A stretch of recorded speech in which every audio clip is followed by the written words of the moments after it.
Hello students. मुझे उम्मीद है आप सभी अच्छे होंगे। जैसा कि आप सभी स्टूडेंट्स को पता है, मैं आपको क्लास 10th मैथमेटिक्स के अंदर चैप्टर नंबर 2 पॉलिनोमियल पढ़ा रहा हूँ।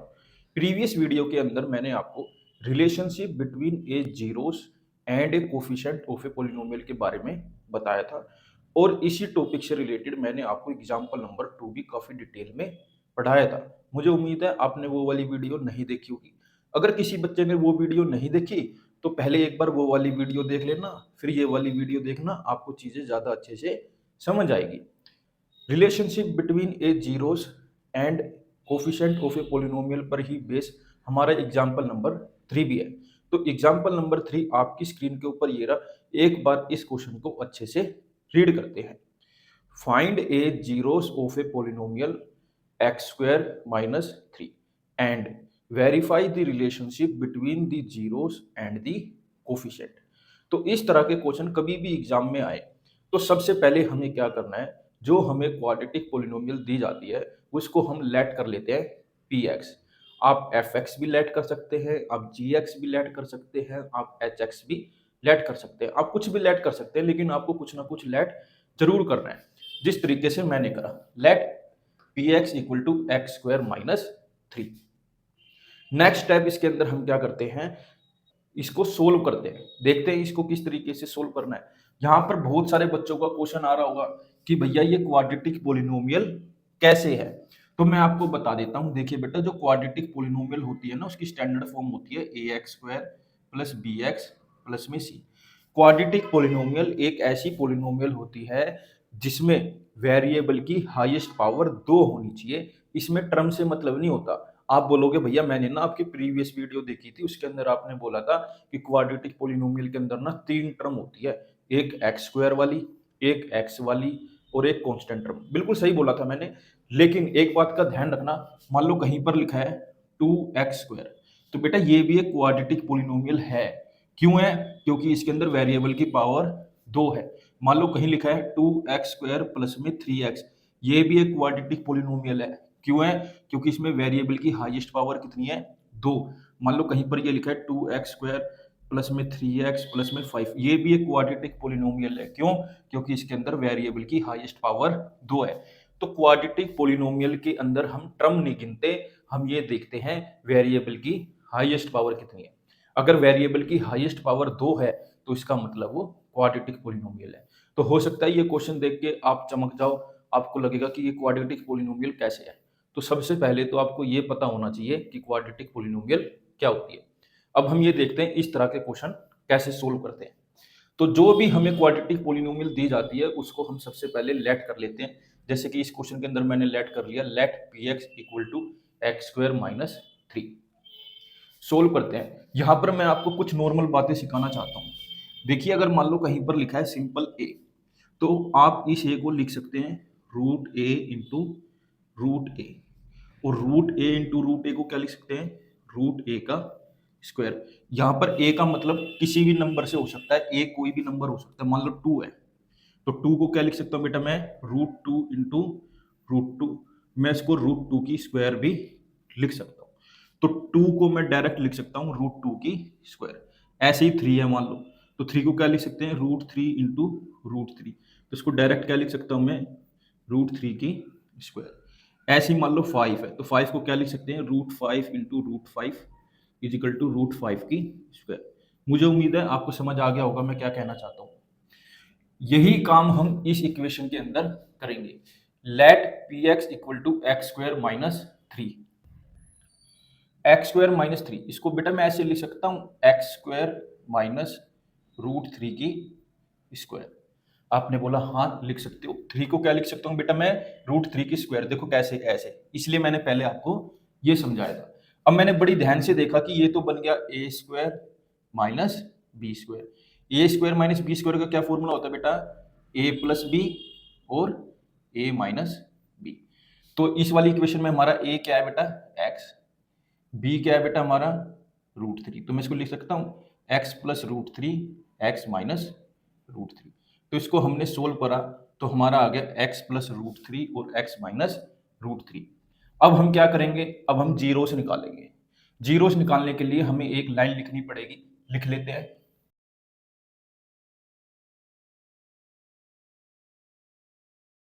वो लाइन ये है बेटा, हमें लिखना पड़ेगा put P X equal to zero for finding zero of a given quadratic polynomial P X. अब हम क्या करेंगे, पी एक्स की जगह जीरो पुट करेंगे, तो हमने यहाँ पर जीरो पुट कर दिया। अब यहाँ देखते हैं किस तरीके से सोल्व करेंगे इसको हम। X plus root three equal to zero और x minus root three equal to zero. तो यहाँ पर x इक्वल टू आ जाएगा माइनस रूट थ्री और यहाँ पर x इक्वल टू आ जाएगा रूट थ्री। ये यहाँ प्लस का इक्वल टू के उधर जाएगा तो माइनस का हो जाएगा, ये यहाँ माइनस का इक्वल टू के उधर जाएगा तो प्लस का हो जाएगा। अब हमें यहाँ पर एक और लाइन लिखनी पड़ेगी, वो लाइन ये है,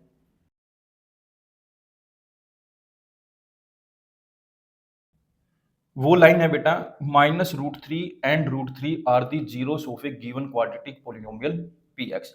अब हम क्या करेंगे, इन जीरोस को कुछ नाम दे देंगे और वो नाम होंगे बेटा अल्फा एंड बीटा। तो लिख लेते हैं।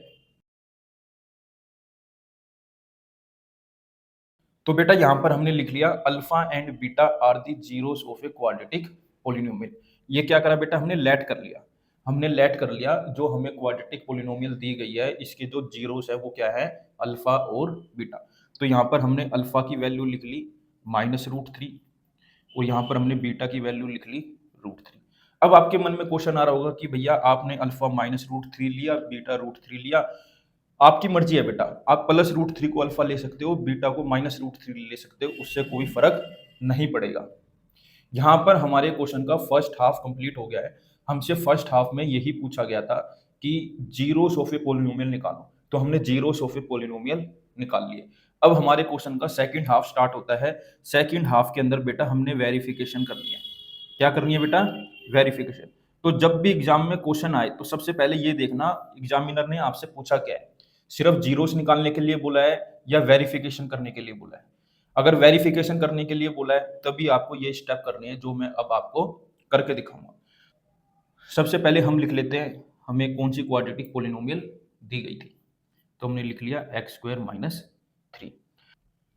अब हम इस क्वाड्रेटिक इक्वेशन को स्टैंडर्ड क्वाड्रेटिक इक्वेशन के साथ कंपेयर करेंगे। हमारी स्टैंडर्ड क्वाड्रेटिक इक्वेशन क्या होती है बेटा, या स्टैंडर्ड क्वाड्रेटिक पोलिनोमियल क्या होती है, a x square plus b x plus c. तो यहां पर लिख लेता हूं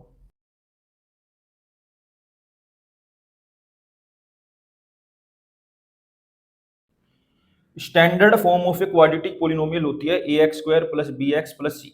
अब हमने क्या करना है, जो हमें क्वाड्रेटिक पोलिनोमियल दी गई है उसको इसी स्टैंडर्ड फॉर्म में लिखना है। तो लिखने की कोशिश करते हैं। एक्स स्क्वायर है, एक्स स्क्वायर ही रहने दिया। अब हमने देखा यहाँ पर एक्स की टर्म नहीं है तो हमने एक्स की टर्म बनाई प्लस जीरो एक्स, इसको सोल्व करूंगा जीरो आएगा, कोई फर्क नहीं पड़ेगा। माइनस थ्री की जगह माइनस थ्री रहने दिया। जब मैं इन दोनों को कंपेयर करूंगा तो यहां पर मेरी वैल्यू निकल जाएगी। ए की वैल्यू आएगी बेटा वन, बी की वैल्यू आएगी बेटा जीरो, सी की वैल्यू आएगी मेरी माइनस थ्री। मैंने यहां पर ध्यान से देखा तो मैंने देखा कोफिशिएंट ऑफ एक्स स्क्वायर क्या है बेटा वन, हमने देखा कोफिशिएंट ऑफ एक्स क्या है बेटा जीरो, हमने देखा कांस्टेंट टर्म क्या है बेटा माइनस थ्री।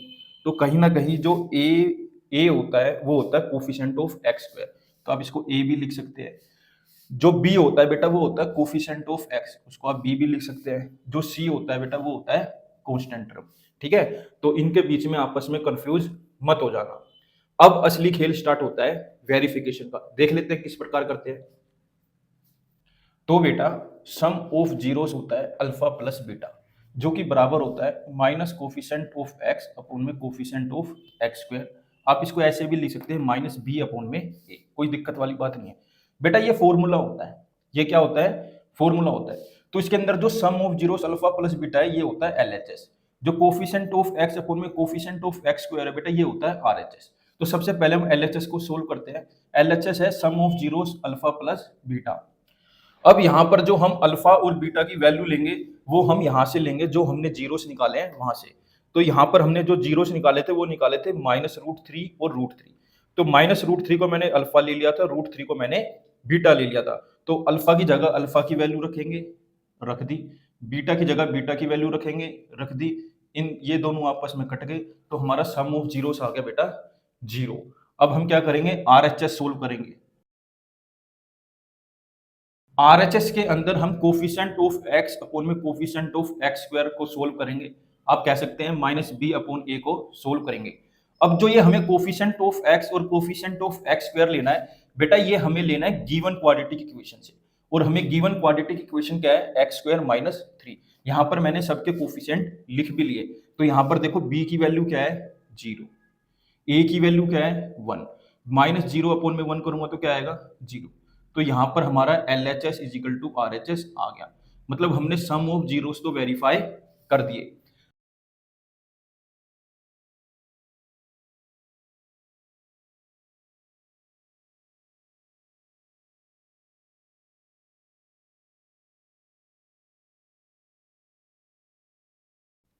वेरिफिकेशन के अंदर जो सेकंड पार्ट है वो है प्रोडक्ट ऑफ जीरोस।